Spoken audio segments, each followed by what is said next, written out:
Hello students, welcome to all. मैं हूं CA Sandeep Dayal. और स्टूडेंट्स, आज हम स्टार्ट कर रहे हैं हमारा बीकॉम सेकेंड ईयर का फर्स्ट सब्जेक्ट, जैसा कि आप देख सकते हैं, कॉस्ट अकाउंटिंग। जी हाँ बच्चों, तो my dear students, BCom second year में आप सभी का स्वागत है। और यहाँ पर हम लोग जो सब्जेक्ट पढ़ेंगे उसमें 3 तो होंगे प्रैक्टिकल सब्जेक्ट और 3 होंगे आपके बेसिकली थ्योरेटिकल सब्जेक्ट। तो जैसा कि मैं लास्ट क्लास में बात कर चुका हूँ कि प्रैक्टिकल सब्जेक्ट हम लोग अभी स्टार्ट कर रहे हैं और जो आपका थ्योरी सब्जेक्ट है वो सितंबर फर्स्ट वीक से स्टार्ट होगा। तो अगर आप उसको ज्वाइन करना चाहें तो बिल्कुल ज्वाइन आप उसको कर सकते हैं। तो जैसा कि आप लोग बच्चों फर्स्ट ईयर के एग्जाम में ऑलरेडी एग्जाम पैटर्न को देख चुके हैं, जिसमें आपका सेक्शन ए, सेक्शन बी और सेक्शन सी, ये 3 सेक्शन हमारे पास यहाँ पर होते हैं। बेटा, ये जो आपका कॉस्ट अकाउंटिंग का सब्जेक्ट है ये पूरी तरीके से आपका प्रैक्टिकल सब्जेक्ट रहेगा। और इसमें बुक्स के बारे में ऑलरेडी मैं बात कर चुका हूँ। हम लोग जो बुक्स पढ़ेंगे वो होगी 5 राइटर्स बुक्स। देखिए, बीकॉम फर्स्ट ईयर का रिजल्ट आपका जो भी रहा हो, लेकिन बीकॉम सेकेंड ईयर जो होता है वो बहुत ज़्यादा इंपॉर्टेंट होता है। उसका रीज़न है क्योंकि यहाँ आपको 3 प्रैक्टिकल सब्जेक्ट मिल रहे हैं। अब देखिए, प्रैक्टिकल सब्जेक्ट मिलना बहुत बड़ी बात होती है, क्योंकि इसका रीज़न होता है कि थ्योरेटिकल में तो क्या होता है, ज़्यादा स्कोर आप बीकॉम के एग्जाम में कर नहीं सकते हैं, बहुत कम स्कोर रहता है बच्चों का थ्योरेटिकल में। पर प्रैक्टिकल में बच्चे जो है वो बहुत ही बढ़िया स्कोर लेके आते हैं। तो अगर कॉस्ट अकाउंटिंग को अच्छे से पढ़ा जाए तो यहाँ बहुत बढ़िया स्कोर होगा। मैं सिर्फ एक एग्जांपल के लिए आपको बता रहा हूँ, ये कि मेरा जैसे खुद का मेरा कॉस्ट का पेपर था, तो बीकॉम सेकंड ईयर में आई हैव स्कोर 92 मार्क्स, बिल्कुल आउट ऑफ 100। तो 92 मार्क्स मेरे भी है और मैं चाहता हूँ कि आपके मार्क्स उससे भी ज़्यादा हैं। बिल्कुल, मैं दिल से यही चाहता हूँ आप सभी के लिए। तो कॉस्ट अकाउंटिंग देखिए हम लोग पढ़ेंगे, ये बड़ा ही इंटरेस्टिंग सब्जेक्ट है।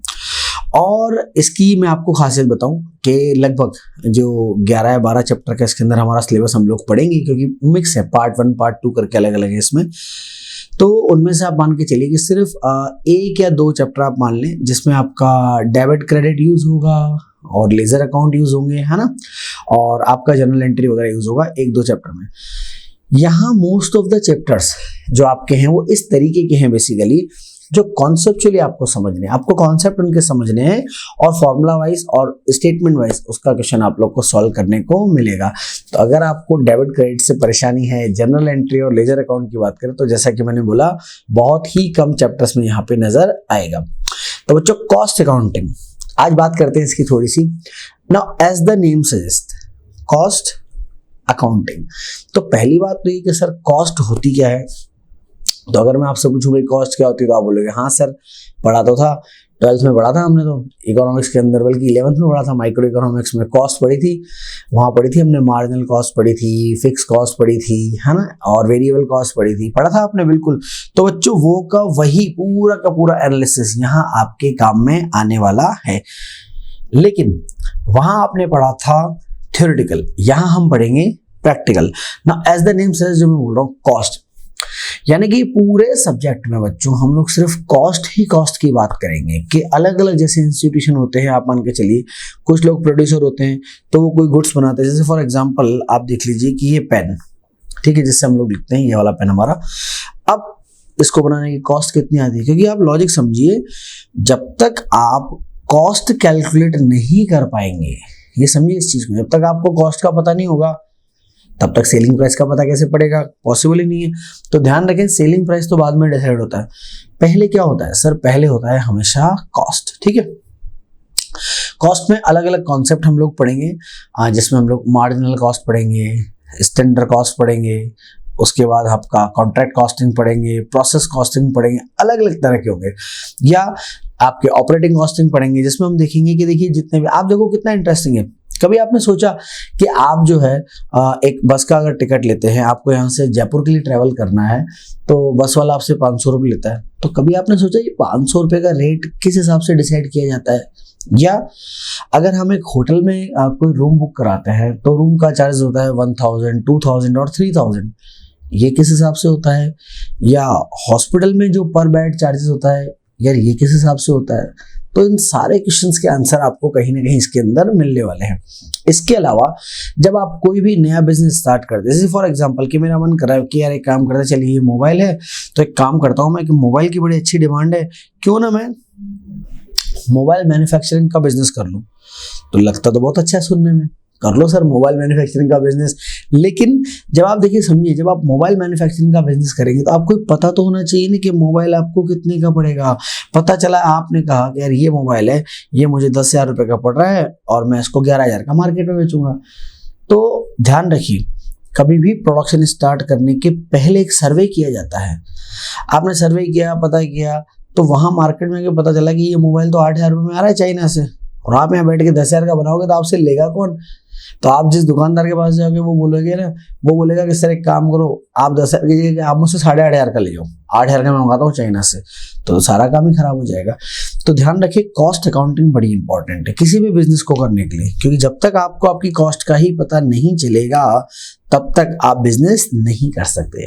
तो यहाँ हम स्टार्ट करेंगे कॉस्ट अकाउंटिंग। तो कॉस्ट का बहुत ज़्यादा कहीं ना कहीं इंपॉर्टेंस है अकाउंटेंसी में, क्योंकि जब तक मुझे यही पता नहीं पड़ेगा कि वो जो गुड्स मैं बना रहा हूँ वो गुड्स का बेसिकली कॉस्ट मुझे कितना पड़ रहा है, तो मैं आगे उसको सेल्स कैसे कर पाऊंगा। तो कॉस्ट अकाउंटिंग की शुरुआत आज हम लोग करेंगे। कॉस्ट में देखिए बच्चों, बेसिकली 3 मेजर पार्ट होते हैं। मैं आपको बताता हूँ, जो खर्चा होता है ना, जो एक्सपेंस होता है, वो 3 पार्ट होते हैं। सबसे पहला पार्ट तो होता है मटेरियल। जैसे हम एक एग्जांपल कोड करके चलते हैं, राइट फ्रॉम द बिगिनिंग। हम लोग, जैसे मैं आपको बता रहा हूँ, ये एक नॉर्मल पेन की बात अगर हम करें, भाई ये पेन की बेसिकली आप मैन्युफैक्चरिंग करना चाहते हैं, तो इसमें कॉस्ट में आएगा क्या क्या? देखिए, इसकी कॉस्ट में एक तो आएगा बच्चों आपके पास मटेरियल, जो प्लास्टिक देखिए आप इसमें यूज किया गया है, तो प्लास्टिक इसमें यूज किया गया है, एक तो आएगा मटेरियल। कॉस्टिंग का जो सेकंड इंपॉर्टेंट पार्ट होता है वो होता है लेबर। लेबर का मतलब ये कि देखिए, ऐसा तो है नहीं ना कि प्लास्टिक आएगा और अपने आप सारा काम हो जाएगा। भाई ह्यूमन तो चाहिए ना। आपने पढ़ा होगा फैक्टर ऑफ प्रोडक्शन में, एक फैक्टर होता है ना एंटरप्रेन्योर। एंटरप्रेन्योर के बिना काम कैसे चल सकता है? क्योंकि वही तो क्या करेगा, फिर वो आपका लेबर को अरेंज करेगा, कैपिटल लगाएगा, लैंड करेगा, सारे काम वही करेगा। तो वहां पर देखिए हमारा जो इंपॉर्टेंट फैक्टर है, हम लोग बात कर रहे हैं जैसे लेबर की, तो सेकंड जो एक्सपेंस होता है इसमें इंपॉर्टेंट, वो होता है लेबर का। यानी कि आप कितना वेजेस पे कर रहे हैं, कितना इसको देने में कहीं ना कहीं, कोई अगर फिक्स सैलरी का आप अगर बात कर रहे हैं तो कितना पेमेंट आप एक ह्यूमन बींग्स को कर रहे हैं। तो एक तो होता है मटेरियल, एक होता है बेटा आपका लेबर, और थर्ड होता है बच्चों आपका ओवरहेड। जी हाँ, ओवरहेड के अंदर वो सारे एक्सपेंस इंक्लूड कर लिए जाते हैं जो कॉस्ट का पार्ट होते हैं, जो डायरेक्टली तो ऐड नहीं किए जा सकते और कहीं ना कहीं कॉस्ट का पार्ट होता है। जैसे मैंने आपको बोला कि भाई ये पेन आप बनाना चाहते हैं, तो बच्चों पेन जब आप बनाना चाहते हैं तो सर इसमें एक तो लगेगा मटेरियल, एक लगेगा इसमें लेबर। अब इसमें देखिए और बहुत सारे मल्टीपल एक्सपेंसेस लगेंगे ना बेटा, जिनको आप डायरेक्टली ऐड नहीं कर सकते। फॉर एग्जांपल, जिस फैक्ट्री में ये बनता है उस फैक्ट्री का रेंट, उस फैक्ट्री पे गेट पे आपने किसी गार्ड को खड़ा किया हुआ है ना, या कोई सुपरवाइजर आपने अपॉइंट किया हुआ है, तो उनको मिलने वाली आपकी सैलरी, या फिर लैंड बिल्डिंग का डेप्रिसिएशन, इंश्योरेंस कॉस्ट। ये इतने सारे खर्चे होते हैं जिनको आप डायरेक्टली तो यहाँ पे ऐड नहीं कर सकते, बट कहीं ना कहीं ये हमारी कॉस्ट का पार्ट होते हैं। जैसे अपन 11th में पढ़ते हैं, एक होते हैं आपके डायरेक्ट एक्सपेंस, एक होते हैं आपके इनडायरेक्ट एक्सपेंस। तो यहाँ आप समझिए कॉस्ट के बेसिकली 3 पार्ट हैं। Number 1 material, number 2 labour, and number 3 overhead. तो जो भी एक्सपेंसेस की बात मैं कर रहा हूँ ना, मटेरियल और लेबर के अलावा, वो किस में जाएंगे सर? वो जाएंगे आपके ओवरहेड में। ठीक है, चलिए, तो ये तो बात हुई कॉस्ट की। अब आज जो एक मैं आपके लिए चैप्टर स्टार्ट करने वाला हूँ वो बड़ा ही इंटरेस्टिंग चैप्टर है बच्चों। वैसे तो ये चैप्टर जो आप देख रहे हैं ये 40 नंबर का है सर। बिल्कुल, अच्छा सर 40 नंबर का कैसे हो सकता है? तो बच्चों, जैसा कि मैं बात कर रहा हूँ कि सर ये चैप्टर जो है वो 40 नंबर का है, तो सर 40 नंबर का कैसे है? क्योंकि यहाँ पर आप समझिए, ये जो आप पढ़ रहे हैं मार्जिनल कॉस्टिंग, ये मार्जिनल कॉस्टिंग न केवल आपके बेटा कॉस्ट अकाउंटिंग में काम में आएगी, बल्कि यही मार्जिनल कॉस्टिंग आपको आपके फाइनेंशियल मैनेजमेंट के अंदर भी काम में आएगी। बिल्कुल, वहां पर कॉस्ट वॉल्यूम एनालिसिस एक चैप्टर होता है जिसको हम लोग सीवीपी एनालिसिस बोलते हैं, तो वो यही है, पूरा का पूरा मार्जिनल कॉस्टिंग है। इवन सीए फाइनल के अंदर भी इसके 40 नंबर के क्वेश्चन आते हैं, तो बड़ा इंपॉर्टेंट है ये। तो मार्जिनल कॉस्टिंग हम जो स्टार्ट करेंगे आज, जो हमारा पहला दिन है वो है हमारे पास मार्जिनल कॉस्ट। अब सर ये मार्जिनल कॉस्ट होता क्या है? सबसे पहले तो बात हम ये करें, तो अगर मैं आपसे पूछूं तो आप मेरे को 12th क्लास का आंसर दे दोगे फटाफट, है ना, और अभी फ्री हो जाओगे आंसर देके। वो आंसर क्या था आपका, याद है आपको? बताओ, अगर आपको याद हो तो आप आंसर में जाएं, तो आपको नजर आएगा कि हाँ सर हमने पढ़ा तो था मार्जिनल कॉस्ट। और मार्जिनल कॉस्ट क्या होता है सर? तो डेफिनेशन फटाफट बच्चे देते हैं sir, change in the total cost because of production of 1 extra unit. यानी कि एक एक्स्ट्रा यूनिट बनाने की वजह से टोटल कॉस्ट में जो चेंज आता है सर, उसको हम क्या बोलते हैं? सर उसको हम लोग बोलते हैं मार्जिनल कॉस्ट। जी हाँ, अब ये तो डेफिनेशन आपने पढ़ी एज पर माइक्रो इकोनॉमिक्स, ठीक है। लेकिन आप एक चीज समझिएगा, वो ये कि जब आप कॉस्ट की बात करते हैं तो कॉस्ट में तो आपने पढ़ा है कि बेसिकली कॉस्ट के दो पार्ट होते हैं। एक तो होता है बेटा आपका वेरिएबल कॉस्ट और एक होता है आपका फिक्स कॉस्ट, ठीक है। याद आ रहा है आपको? तो सर एक तो होता है आपका कौन सा कॉस्ट? सर एक तो होता है हमारा वेरिएबल कॉस्ट, ठीक है, और सर एक होता है हमारा फिक्स कॉस्ट, ठीक है। बिल्कुल ठीक है सर। अच्छा, दोनों को ऐड करके तो क्या बनता है हमारा? टीसी बनता है ना। चलिए, अब आपने मार्जिनल कॉस्ट की डेफिनेशन क्या पढ़ी? सर हमने तो ये पढ़ी है sir, change in the total cost because of the production of one extra unit. अगर मैं एक यूनिट का एक्स्ट्रा प्रोडक्शन करता हूं तो टोटल कॉस्ट में जो भी चेंज होगा। तो मैं लविंग स्टूडेंट, मेरे प्यारे बच्चों, आप मुझे ये बताओ कि यार मार्जिनल कॉस्ट का जो इनहेरेंट रिलेशन है वो किसके साथ है? क्या वो फिक्स कॉस्ट के साथ है? Sir the answer is no, बिल्कुल नहीं। क्योंकि फिक्स कॉस्ट तो आपने क्या पढ़ी थी, याद है? फिक्स कॉस्ट ऐसे चलती है, बिल्कुल ऐसे अल्लाह की गाय बोलते हैं हम लोग उसको जब पढ़ाते हैं। हम बोलते हैं बेटा अल्लाह की गाय होती है टोटल फिक्स कॉस्ट, ऐसे चलती है। इसको कोई फर्क नहीं पड़ता, ये कानून की तरह है ना, अंधी है, इसको नजर नहीं आता, है ना। अब अंधे का मतलब ये होता है कि कानून भी सबको बराबर समझता है ना, आप उसको गलत नहीं समझे। हम लोग बिल्कुल बिलीव करते हैं इंडियन कॉन्स्टिट्यूशन के अंदर। तो अभी हम बात कर रहे हैं टोटल फिक्स कॉस्ट की, तो ये बोलता है प्रोडक्शन आप यहाँ करो, यहाँ करो, यहाँ करो, यहाँ करो, यहाँ करो, कहीं भी करो sir, your total cost will remain constant. यही पढ़ा ना आपने। अब आप दिमाग लगाओ ना यार, कि आप बोल रहे हो change in the total cost because of production of one extra unit. तो यार अगर आप वन एक्स्ट्रा यूनिट बना रहे हो तो क्या फिक्स कॉस्ट बदलेगी क्या? Sir the answer is no. लेकिन क्या वेरिएबल कॉस्ट बदलेगी? यस सर, बिल्कुल बदलेगी। तो बच्चों ध्यान रखें, marginal cost is nothing but the other name of variable cost. जी हाँ, मार्जिनल कॉस्ट वेरिएबल कॉस्ट ही होता है, और वेरिएबल कॉस्ट की वजह से ही होता है क्योंकि हमें पता है कि अगर हम प्रोडक्शन को इंक्रीज करेंगे तो क्या बढ़ेगी? वेरिएबल कॉस्ट ही बढ़ेगी, फिक्स तो फिक्स रहेगी। तो ध्यान रखें, आपका जो मार्जिनल कॉस्ट है it is closely related with the variable cost, ठीक है। चलिए, तो बच्चों ये तो हमने बात करी मार्जिनल कॉस्ट के मीनिंग की, और जैसा कि मैंने आपको बोला that it is closely related. जी हाँ, तो सर मार्जिनल कॉस्ट जो है it is closely related with variable cost, ठीक है। चलिए जी, ये हमारा काम हो गया। अब हम बढ़ते हैं आगे। तो जैसा कि मैंने आपको बोला कि बेटा ये पूरा जो चैप्टर आप पढ़ेंगे पूरा प्रैक्टिकल है, तो हम एक एक कुछ जो वर्ड है वो मैं आपको बताता चलता हूँ, है ना, ताकि आपका थोड़ा सा रिकॉल भी हो जाए। एक वर्ड आपने बीकॉम फर्स्ट ईयर के अंदर पढ़ा होगा शायद, अगर आपको याद आ जाए तो। याद आ रहा है सर? देखो बच्चों, क्या ये 3 अल्फाबेट आपने देखे हैं पहले कभी? हाँ सर, बिल्कुल देखें। क्या बोलते हैं सर इसको? हम लोग बोलते हैं break even point. Yes sir, break even point. क्या होता है ब्रेक इवन पॉइंट? बिल्कुल सर, बड़ा सिंपल है सर। ब्रेक इवन पॉइंट का मतलब होता है it is the level of sales. Yes, it is the level of sales where no profit and no loss generated by the firm. यानी कि sir ये सेल्स का वो लेवल होता है जहां पर हमारे बिजनेस इंस्टीट्यूशन को ना तो प्रॉफिट होता है और ना ही लॉस होता है। उस लेवल को हम क्या बोलते हैं सर? उस लेवल को हम लोग बोलते हैं ब्रेक इवन पॉइंट, ठीक है। चलिए, अब हम बढ़ेंगे थोड़ा सा और आगे। अब देखो बच्चों, ये ध्यान रखिए, जो चैप्टर मैं आपको पढ़ा रहा हूं ये चैप्टर में आपको बहुत बढ़िया प्रैक्टिकल क्वेश्चंस के आंसर मिलेंगे। वो सारे क्वेश्चंस जो एक बिजनेसमैन के माइंड में आता है। अच्छा सोचो, बिजनेस के माइंड में क्या क्या आता होगा। देखो मैं आपको बताता हूँ। नंबर 1 कि यार अगर मैं साल का 10 लाख रुपए का प्रॉफिट कमाना चाहता हूँ तो मुझे कितना सेल्स करना पड़ेगा? नॉर्मल क्वेश्चन है। देखो, जब भी आप कोई बिजनेस स्टार्ट करते हो तो आप क्या करते हो? यही तो एक्सपेक्टेशन रखते हो ना कि मैं कमाऊंगा कितना। तो सबसे पहला क्वेश्चन तो ये कि यार अगर मुझे कोई सर्टेन लेवल ऑफ प्रॉफिट चाहिए, जैसे मैंने आपको बोला कि यार मैं साल के 10 लाख रुपए कमाना चाहता हूँ, तो मुझे कितने की सेल्स करनी चाहिए, ठीक है। इसी क्वेश्चन को आप रिवर्स कर सकते हैं। आप टारगेट ले, यार अगर मैं साल का 5 करोड़ रुपए का सेल्स करूं तो मुझे कितना प्रॉफिट होगा। यानी कि मैं आपको सेल्स देके और क्या पूछ लूं आपसे? प्रॉफिट पूछ लूं। ये भी एक क्वेश्चन होता है।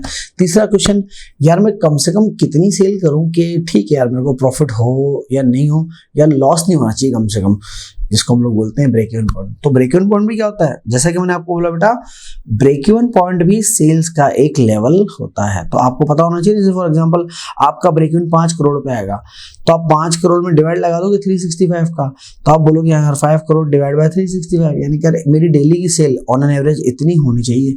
अगर मैं इतनी सेल करूंगा तो मुझे कोई लॉस नहीं होगा, प्रॉफिट होगा नहीं, लॉस मेरे को नहीं होगा। ठीक है, तो इस तरह के जो क्वेश्चंस हैं बच्चों अलग अलग, वो सारे क्वेश्चंस के आंसर आपको यहाँ पे देखने को मिलते हैं। चलिए, क्योंकि देखिए क्या होता है, मैं आपको बताऊं, आपका बीकॉम सेकंड ईयर की बुक में भी एक मार्जिनल कॉस्ट सेकंड के नाम से एक चैप्टर है, वैसे हालांकि वो आपके सिलेबस में नहीं है, उसके 2-3 क्वेश्चन हैं इंपॉर्टेंट, वो हम लोग करते हैं। आगे जाके जब आप एमकॉम में जाएंगे या आप सीए फाइनल में जाएंगे, तो वहां ना आपको एक चैप्टर मिलेगा, जिस चैप्टर का नाम है डिसीजन मेकिंग। जी हाँ बेटा, पूरी की पूरी डिसीजन मेकिंग पता है किस पे होती है, हमेशा मार्जिनल कॉस्ट पे होती है। मार्जिनल कॉस्ट पे ही आपका डिसीजन लिया जाता है कि कौन सा प्रोजेक्ट आपको एक्सेप्ट करना है, कौन सा प्रोजेक्ट आपको रिजेक्ट करना है। या जो आपके फॉरेन ट्रेड के जितने भी डिसीजन होते हैं, जैसे फॉर एग्जांपल के कोई कमोडिटी है ना, मैं वो बना रहा हूँ अब, या अपन एक एग्जांपल लेते हैं, जैसे भाई मैं मोबाइल मैन्युफैक्चर करता हूँ, मोबाइल के अंदर एक छोटा सा मदरबोर्ड लगता है सर। अब फॉर एग्जांपल ये मदरबोर्ड के 2 ऑप्शन है, या तो आप इंडिया में बना लो या फिर आप चाइना से इंपोर्ट कर लो। तो ये जो आप एनालिसिस करोगे ना, जब तो एनालिसिस पे करोगे, ये सारा का सारा बेटा एनालिसिस होगा मार्जिनल कॉस्ट के ऊपर। जी हाँ, मार्जिनल कॉस्ट के अकॉर्डिंग ही आप ये डिसाइड करते हैं कि हमें गुड्स को इंपोर्ट करना चाहिए या फिर गुड्स को इन हाउस यहीं पे बनाना चाहिए। तो ये सारे क्वेश्चंस के आंसर आपको इस चैप्टर में देखने को मिलेंगे। चलिए, अब मैं बढ़ता हूँ इस चैप्टर में कुछ आगे और कुछ फॉर्मूलाज को मैं लेके चलता हूँ। देखिए समझिएगा बच्चों, देखिए बेटा, सबसे पहले तो क्या होता है सर, सबसे पहले तो होता है हमारे पास सेल्स। ठीक है, तो ध्यान रखिएगा, अगर सेल्स में से मैं माइनस कर दूं, क्या माइनस कर दूं, वेरिएबल कॉस्ट। अभी वेरिएबल कॉस्ट तो पता है क्या है, कंपलसरी कॉस्ट है, मतलब अगर आप गुड्स बनाएंगे तो ये कॉस्ट तो आपकी लगनी ही लगनी है। ठीक है, प्रोडक्शन करेंगे तो सर अगर आप सेल्स में से वेरिएबल कॉस्ट माइनस करते हैं तो जो अमाउंट आपको मिलता है बच्चों, उस अमाउंट को पता है हम क्या बोलते हैं सर, उस अमाउंट को हम लोग बोलते हैं कंट्रीब्यूशन। जी हाँ, मैंने प्रॉफिट नहीं लिखा है, मैंने क्या लिखा है, मैंने कंट्रीब्यूशन लिखा है। अब मैं आपको बताऊं एक प्रैक्टिकल चीज, ये जो चाइना आप देखते हैं ना, जितना गुड्स इंडिया में डंप करता है ना, या सस्ती रेट में आके बेच देता है, वो सिर्फ और सिर्फ डिसीजन पता है किस पे लेता है, अपने कंट्रीब्यूशन में। वो देखता है कि क्या मुझे कंट्रीब्यूशन मिल रहा है, अगर मिल रहा है माल बेचो, इंडिया का मार्केट खराब करो, कुछ भी करके। ठीक है, तो वो आपके पास सारा काम किस पे करते हैं, कंट्रीब्यूशन पे। देखो बेटा, बेसिकली कंट्रीब्यूशन है क्या, it is the profit before fix cost. यानी कि अगर मैं फिक्स कॉस्ट को इग्नोर कर दूं, मैं मान लूं कि मेरे बिजनेस में फिक्स कॉस्ट नहीं है, तो फिर जो भी प्रॉफिट विदाउट फिक्स कॉस्ट मेरे को मिलेगा, उसको हम क्या बोलेंगे बेटा, उसको हम लोग बोलेंगे आपका कंट्रीब्यूशन। ठीक है, चलिए फिर कंट्रीब्यूशन में से बच्चों यहां माइनस किया जाता है आपका फिक्स कॉस्ट। ठीक है, जैसे ही आप कंट्रीब्यूशन में फिक्स कॉस्ट माइनस करेंगे तो आपको पता है क्या मिलेगा बेटा, आपको मिलेगा प्रॉफिट। जी हाँ, क्या मिलेगा सर हमको, प्रॉफिट। तो देखो हमने क्या करा, सेल्स में सबसे पहले क्या माइनस करा, वेरिएबल कॉस्ट। तो सेल्स में से वेरिएबल कॉस्ट माइनस करते क्या मिलता है सर, कंट्रीब्यूशन मिलता है। फिर बेटा कंट्रीब्यूशन में से आप क्या माइनस करेंगे, आप माइनस करेंगे फिक्स कॉस्ट। तो कंट्रीब्यूशन में से फिक्स कॉस्ट माइनस करते ही आपको क्या मिल जाएगा, प्रॉफिट, जिसको आप लोग बेसिकली क्या बोलते हैं, नेट प्रॉफिट बोलते हैं। वो प्रॉफिट यहाँ आपको मिलेगा। ठीक है, तो अब आप देखिए कंट्रीब्यूशन निकालने के क्या 2 तरीके हो सकते हैं, चेक कीजिएगा।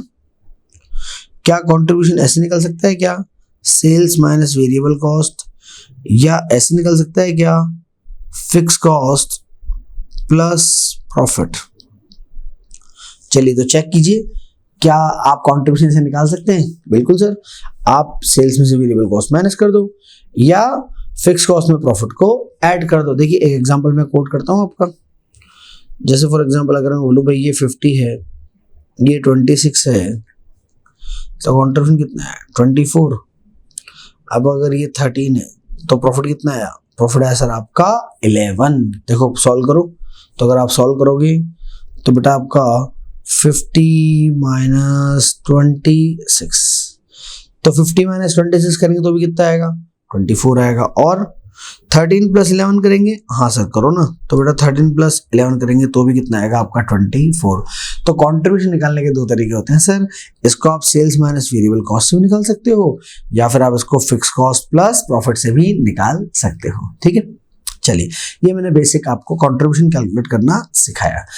आप ध्यान रखें कि जैसे हमारी आज की क्लास और हमारी नेक्स्ट इसके जो अगली क्लास होगी वो पूरी बेटा फॉर्मूला बेस्ड हुई, तो प्लीज प्लीज एक तो आप है ना जो बुक मैंने आपको बता रखी है 5 राइटर की बुक, प्लीज वो बुक जरूर परचेज कर लीजिए, अदरवाइज आपको समझ में कैसे आएगा जब तक आपके पास क्वेश्चन नहीं होगा।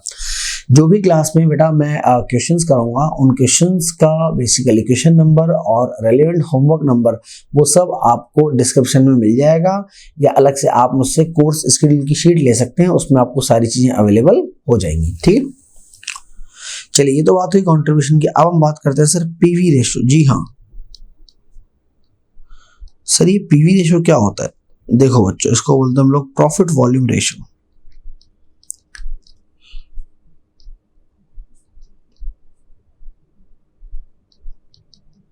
प्रॉफिट वॉल्यूम रेशियो, देखिए प्रॉफिट और वॉल्यूम पता है दोनों साथ साथ जुड़े। वॉल्यूम का मतलब होता है क्वांटिटी, आप जितनी क्वांटिटी सेल करेंगे आपका प्रॉफिट उतना ही ज्यादा होगा।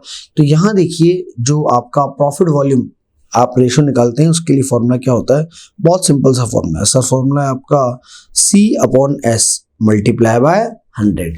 सर यहाँ C का क्या मतलब है? सर यहाँ C का मतलब है कंट्रीब्यूशन पर यूनिट,